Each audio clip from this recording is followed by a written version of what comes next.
ஏன் எடுக்கலன்னா, சாதிவாரி கணக்கெடுப்பு நடத்திட்டா இன்னைக்கு உண்மையான கணக்கெடுப்பு தெரிஞ்சிடும். தலித் தோழர்கள் அவங்களுடைய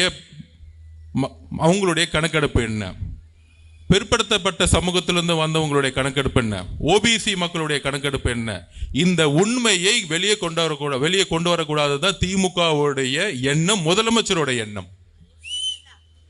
இது முக்கியமா நான் பதிவு பண்றேன். அனைத்து கட்சிக்கும் இந்த கேள்வியை கேட்கணும். முக்கியமா திமுக கூட்டணி இருக்கக்கூடிய கூட்டணி கட்சிகள், சமூக நீதியின் அடிப்படையில் உருவாக்கக்கூடிய கூட்டணின்னு சொல்றாங்களே, 5 வருஷமா ஏன் தெலுங்கானால நடத்தினாங்க? காங்கிரஸை பார்த்து கொஸ்டின் கேட்கிறேன். தெலுங்கானால சாதிவாரி கணக்கெடுப்பு நடத்தினாங்க. ஐயா ராகுல் காந்தி அவர்கள் அதை நடத்த சொன்னாரு. இன்னைக்கு கர்நாடகாவில் நடந்துகிட்டு இருக்கு, மேற்கு வங்கத்தில் நடந்துட்டு இருக்கு, பீகார்ல நடத்தியே முடிச்சுட்டாங்க. இதெல்லாம் செல்வ பெருதும் கேட்க மாட்டாரு. இன்னைக்கு எல்லாம் சட்டசபையில் அவர் தான் முதலமைச்சர் ஆவாரு, அவர் தான் முதலமைச்சர் ஆவாரு. காங்கிரஸ்ல இருந்து முதலமைச்சர் ஆகுன்னு வாயில வரவே மாட்டேங்குது காங்கிரஸ் தலைவருக்கு. அப்படிப்பட்ட தலைவர்கள் இன்னைக்கு காங்கிரஸ்ல உட்கார்ந்துகிட்டு இருக்காங்க. ஆனா பக்கத்து ஊர்ல எல்லாம் சாதிவாரி கணக்கெடுப்பு நடத்திக்கிட்டு இருக்காங்க. ஏன்னா அந்த அரசு உண்மையாக மக்களுக்கு நல்லது செய்யணும்னு நினைக்கிறாங்க.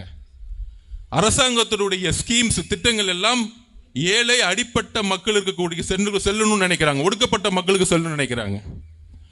ஆனா திமுக அரசுக்கு சம்பந்தமே இல்லை. அப்ப சாதி வாரிய கணக்கெடுப்பு ஏன் நடத்தக்கூடாதுன்னா, அவங்களுக்கான எண்ணமும் கிடையாது. பிஜேபிக்கு எப்படி அந்த எண்ணம் கிடையாதோ அதே திமுகவுக்கும் கிடையாது.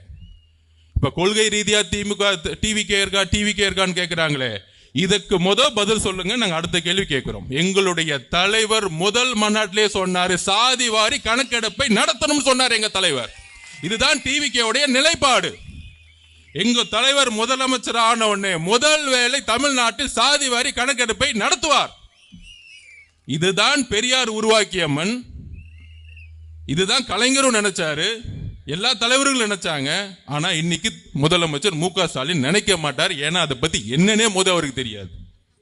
அவர்கிட்ட போய் கேஸ் சர்வேன்னு தயவு செஞ்சு நம்ம தலைவரை பார்த்து, அவர் ஏன் ஊடகத்துல பேட்டி கொடுக்க மாட்டேங்கிறார், பேட்டி கொடுக்க மாட்டார். இப்ப நான் ஓப்பன திமுக காரன் பார்த்து கேட்கிறேன், நாளைக்கே ஒரு ஸ்டேஜை போடுவோம், எல்லா பத்திரிகையும் கூப்பிடு, 2 பேர் தான் அந்த ஸ்டேஜில் இருக்கணும்.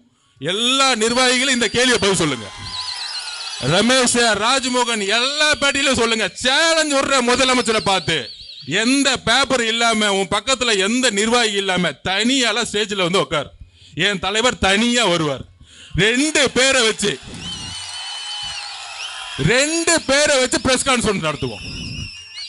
இந்த போட்டிக்கு நான் ரெடினா நாளைக்கே நான் ரெடி, என் தலைவர் ரெடி. இந்த அள்ளு சில்லறைக்கெல்லாம் என் தலைவர் பதில் சொல்ல மாட்டார்.